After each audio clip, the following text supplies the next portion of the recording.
To Community Hotline. I'm Monica Weitzel, and we're here in Gresham at MetroEast Community Media. We're now going to talk with iUrban Teen about a program they have coming to Gresham that is going to be at Mount Hood Community College. And representing iUrban Teen is Grace Andrews. Thanks for being here, Grace. Thank you for having me. You are the Communications Director. I am. And Nikki Gillis, you're the Officer for Access, Equity, and Inclusion at Mount Hood Community College. That's a long one. It is a long one. But it's a good one, and one of those titles that 10, 15 years ago, you probably wouldn't have seen anywhere. But Nope. yeah, so I'm glad to have you both here. Thanks for having us. Thank you. So Grace, maybe you could start off by telling me a little bit about iUrban Teen. I had really only heard of it fairly recently, but it's already has a great reputation. Yeah. So what can you tell me about the organization? I can tell you all of the things. Oh, good. But we'll keep it short, right? So iUrban Teen is a program that's focused on Black, Brown, and Hispanic male youth of color between 12 and 18. And the primary focus is to introduce them to STEM career paths and opportunities. And STEM in this case is science, technology, engineering, and mathematics. Okay. And we've also added an arts component. So some people do STEM plus arts or STEAM. Yeah. Yeah, I personally really like STEAM, but when we do our write-ups, we usually use STEM plus the arts. Okay. As an additional component to it, because a lot of professions that are in the STEM path also have sometimes an artistic component, and so we want to also bring that out. And so we have summits that are to start a spark, to help the young people have a full day of interactive engagement with various workshops that then will feed them into our other programming. And so some of the other programming we have is I Speak, which is a junior Toastmasters program that helps with public speaking, because that's just a good practice. I'm in Toastmasters myself. Here it is. So yes. It's good practice to have. And then also I Write, which is technical writing, and a newsletter that they themselves create and also send out to our mailing listserv. Exactly. And we also have other programs like music and math. So it combines music making with mathematical equation learning. That's interesting too, because they are so interrelated. They are interrelated, and they engage two different parts of the brain, and it's fun. It's a fun way in which to introduce a population of youth who haven't traditionally been targeted for these careers and these jobs, to engage with them and to also push them into the tech or the engineering or mathematics or science pipeline. Well, those are where the jobs are now, right? Exactly. That's exactly and that's the focus, right? It's to give them long-term opportunities for professional growth, and to start early enough that we can then sort of carry them through, middle school and high school, so that when the time is right for them to either go to university, technical training, or enter the job market, they have skills and can, be competitive in that market. And just having, say, a technical writing background, I mean, being able to have done that when you're just coming out of high school, would be a really big deal. So what age can boys start in with the program? So as early as 12, and we like to say this, we have an intentional focus with male youth of color, but that's not exclusively who we have. We definitely end up having children of, Caucasian heritage that are also participants, and 30% of our participants are also young girls. Oh, is that right? Because we're not exclusionary. Everyone and anyone is welcome. We just have an intentional focus, and we like to really stress that. It's a space that anyone who wants to have an opportunity to learn a little bit more and to learn in a fun and really dynamic environment is welcome. And so, we launched in 2011 in the Portland, Vancouver, Washington area, and we did our first summit then, had over 100 students, and fast forward to the current, I believe we've had over, you're going to show the infographic later, so I don't want to be a liar, but I know we've had over 1,200 participants thus far. We're in every single West Coast city. Oh, wow. Well, maybe we should bring up that graphic and we can take a look at it now. Yeah, definitely. So how many, I didn't realize that it was all over. And we're launching to Houston, Texas later on this year. Oh. And, Dina Perot, the founder and creator, was named a White House Champion of Change 2 years ago. That's very exciting. Been recognized by the Rockefeller Institute. So there's been lots of really amazing good press. Opportunities, to share our story, and it's a really, we think, a really important one, especially in the time that we're currently in. It's a great time to create opportunities for young people. It sure is. So this graphic here shows that. So I was really off. 3,164. You were just optimistic. Yeah, right. You know, it's good to shoot low because when you see the number, it's like, wow, look at all these students who've participated.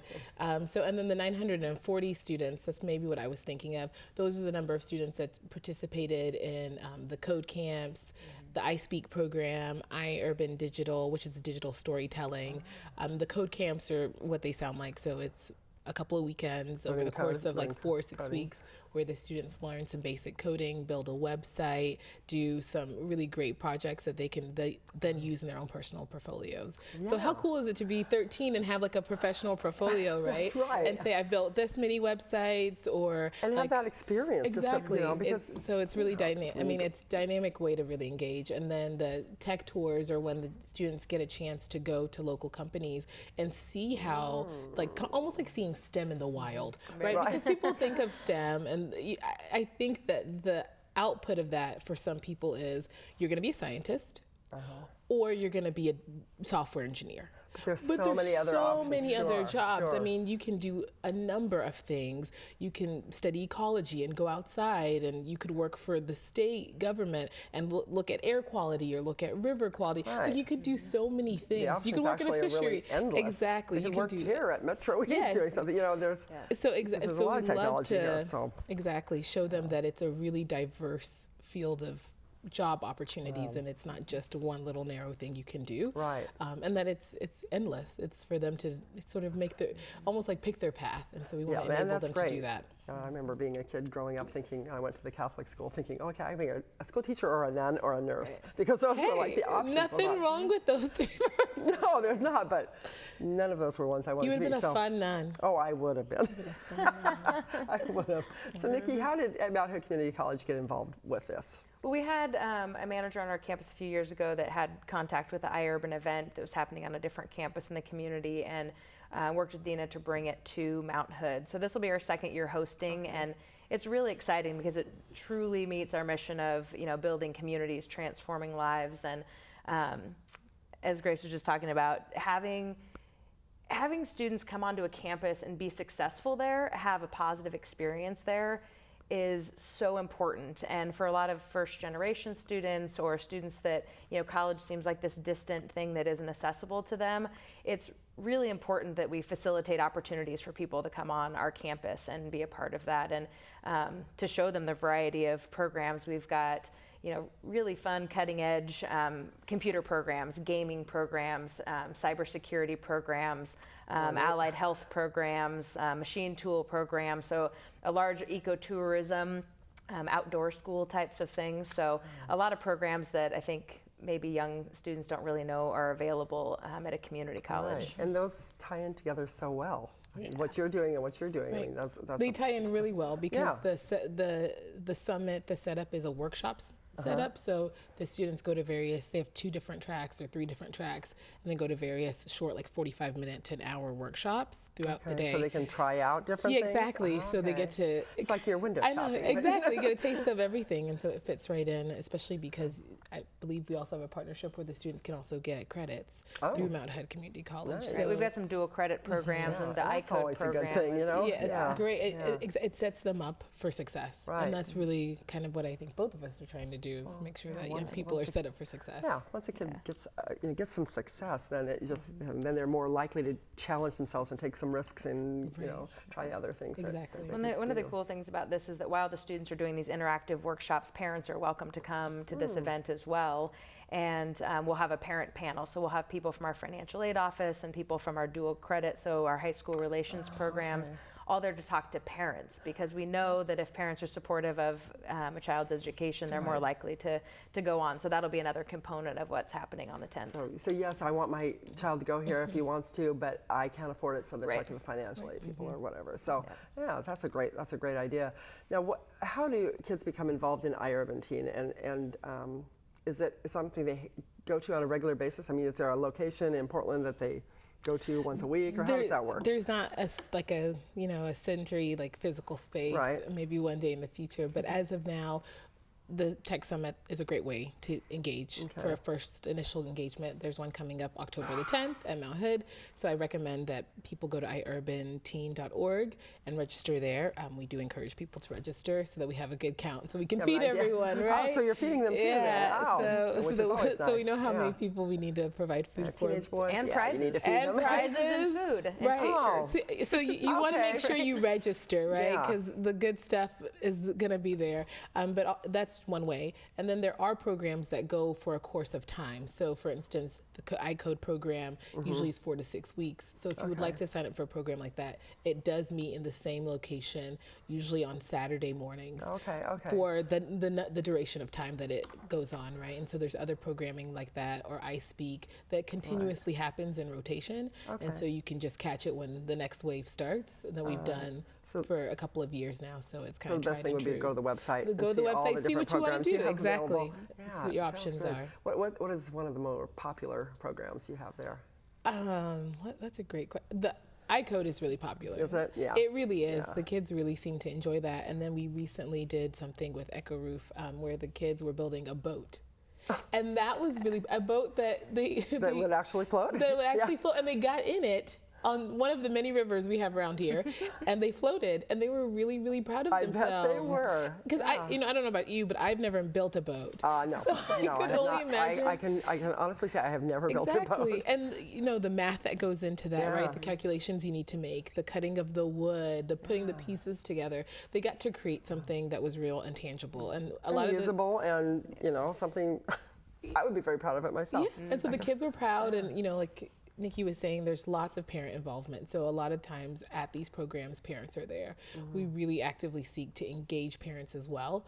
I've been saying engagement a lot, and that's really what it is. It's about creating that relationship and that connection to not just the youth, but also their families. Right. Because that's how you really ensure that everyone's sort of leveraging that person for their personal success. You're supporting them. Exactly, and a lot of the times the parents are just as enthusiastic and they learn just as much. Oh, that's cool. So, which is really cool is when we have parents say, like, I learned a lot too, and that's the beauty of it, right? Learning is for everyone, and we want to make sure everyone has an opportunity to learn in a really fun, safe way. You brought some pictures of some kids doing, I think, working in some of the programs, so maybe we can take a look at those. What do we have here? So I believe this is actually from the boat building. The boat building where they built the boat? Yeah, so it looks like they're probably getting some instruction on, they have thinking face on, like what's going to happen next. And this is from iCode. He looks so excited. Yeah. And we're building something here. They're definitely building something here. This looks like maybe it's when they were doing something with either robotics or something in that vein. And some more of that. So intense. Yeah, well, and another thing that the students have done in the past, which this might be a picture from as well, is thinking of concepts and ideas.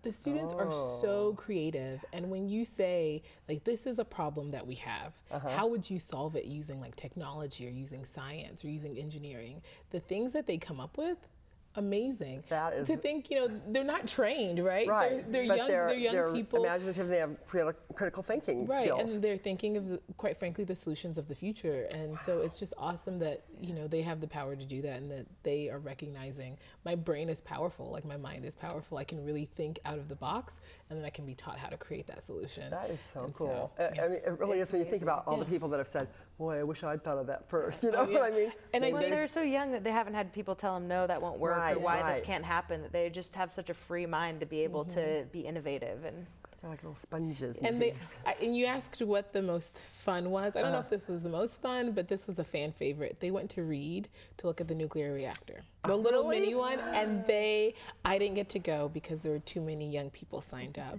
But the students loved it. Wow. They loved it. They asked a bunch of questions about like why it was that color it was, how it was working, why it wasn't like dangerous or radioactive or anything dangerous like that. Yeah. And so they asked a lot of really engaging questions, right? And so who knows, maybe one day one of them is going to grow up and be a physicist. Yeah. Because they went and saw that reactor, and they're like, so cool. The spark, which we always hope to start. Bring them out here and take them to the wastewater treatment plant out here in Gresham. It's net zero, where they've got so that they create as much power as they use, and it's mostly from, the kids, the 6th graders that were out there, they're all going, poop to power. Yeah, there you go. And it was, I mean, really, and it was something that was years in the making, but somebody thinking outside the box of how we can solve some of the problems we have. So that's really exciting to get those kids involved in that. I mean, yeah, the options are endless for them once they go through that. Yeah. So when you get kids that come to the college that have maybe gone through something like the iUrban, does that give them a little edge, do you know, in It certainly would have to. I mean, we haven't tracked the students through this program, but anytime students have, again, to engage in something, to be a part of a community or a program or a group, I don't know, it builds confidence and it builds, I don't know, kind of a trust with the system that, you can go to school, because I've already been on a college campus and nothing bad happened. I went on a college campus and I was successful, so I don't think I'll fail. And any opportunity that I think a young person has to come and be successful on a college campus or on any educational area has a much better opportunity. And they've also made connections and have support in the community. Their parents are now more engaged because of this experience. And even in college, we think they're adults and everyone's independent. But we lose a lot of people in higher education because, they go to this class and this class and that class. But once you've been a part of something like this, you can create that again, and you can create another family sort of environment once you get into your technical program or whatever else it is. So you find that connection. It is important because kids go to college, especially if they've been in a smaller school or something where they, or where they're the big, big man on campus, and then you go to the school and all of a sudden they're kind of lost. That happens, and it can be bad. But I think really what you're talking about, that this parental involvement is really important. I mean, I've thought that for years, that if your parents are involved, the kids have so much of a higher chance of success. How do you get them to be involved? I mean, when the kid starts a program, are they starting because their parents have already said okay? So they've obviously bought into it already, right? They have to. Right, especially for some of the younger participants. I believe if they're under the age of 14 or 15, they do have to have a guardian sign off. And then also for some students, it'll be the guardian or the parent who will bring them. So we need parent involvement sort of just to get them there. And so a lot of times we'll even have students whose parents have signed them up for a program, and it. So kind of on the first day, they're like, I'm here because mom or dad made me come. Right? But then by the next weekend, they love it. They're, they're there because they want to be there. So the parent engagement starts pretty early on. And there are some participants who are coming from the foster care system and who are coming, they don't have traditional parents like we think of. And so they sometimes come of their own volition, or they have support around them, whether it be a legal guardian or it be, a foster care provider who is also stepping in that role of parent and really advocating for them to come to something that's going to give them a chance to learn a skill that'll help them hopefully be successful in the long run. So it's really, so we say parent involvement, but a good substitute for parent involvement is community involvement. Right. It's getting the community to rally Mentor around our kids. That's right. That's right. I think that's really important. Can I ask how you were funded? Do you know about the funding of iUrban? So we are a Washington State nonprofit, not-for-profit. So that is how currently we're being funded. So if you would like to donate, I know it's here's the big ask, right? Really, I mean, sometimes people have things they can donate, or if this is something that people are passionate about, that may be where they want to put their money. And we have an upcoming fundraiser actually November the 6th. It's our dinner gala. It's going to be a great event. Some of the students are going to be there. We're going to have a comedian. Where's it going to be? It's venue. You really? Why'd you do that to me? Sorry. Sorry. The one question I can't answer, but if you go to the website, you'll be able to find out more information. You're also able to sponsor a table or sponsor, a seat or buy your ticket. So to attend, we would also love that. So it's a great way to also help with the program, or just donate. You can go on the website, and also we have a link to just donate. But that's how we're funded. Okay, so the people that work there, are they there full time, or do you have bring in professionals from different organizations? We bring in professionals. We have a lot of really awesome volunteers. A lot of local companies offer their support. Institutions like Mount Hood Community College. People leveraging their own respective skills in order. So for people, say if there's somebody who has a business and it's has a technical bent to it, and they wanted to become involved, they could maybe go to the website and find out. Absolutely, and they could reach out to us through the website, and we would love to, if they have a facility they think would be appropriate for a tech tour, or maybe they do graphic design, or they do coding, or they do something, and they would love to host the kids and do a well, they'd be probably you're creating their future employees. So. That's what we always say. We are filling the employee pipeline with so many like valuable and talented candidates, right? And that's what it's all about, especially in the Portland metro area. We're really kind of our staff and faculty that have an opportunity to volunteer with us are just energized from having that young energy on our campus. And so, we've got faculty that come in on the weekend to, set up classes that are not for, a 20-year-old going on to the university, but for a 13-year-old who wants to have fun while they learn. And hey, and what's wrong with that? Not a darn thing. And we'll have other staff and students there to interact with students and kind of mentor them for the day. So they're already making connections on our campus with teachers and, the scary teachers. Come and go, hey, Mrs. Exactly. That means a lot when you're going into new scary environments sometimes. It does. Great. Well, we're just about out of time. Any last words, anything we should know about iUrban Teen or the summit, the STEM summit, or STEAM if you at Mount Hood Community College? Well, just attend, or maybe if you know a young person who would like to attend, we invite them to pass along the information. Maybe they're watching this segment and that young person is not, but kind let them know about it. That's right. Giving that information to them, we'd love to have as many participants as possible, and just check out our website and see some of the great stuff we've been up to. Cool. Sounds good. Thank you both very much for being here, and thanks for watching Community Hotline. Be sure to check out their website. You can find out all the information you want, or the Mount Hood Community College website too. They have a lot of programs that'll help after they get out of the iUrban Teen program and move on to Mount Hood Community College. I'm Monica Weitzel. We'll see you here next week.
What local community media is to us is literally our lifeline to what's going on in the lives around us. The absolute most important thing that happens in your neighborhood. People's local communities are usually what's most important to them. Because we're the faces, the smiles, the peoples, and the personalities of the community. To not only give people a voice, but to have their voice heard.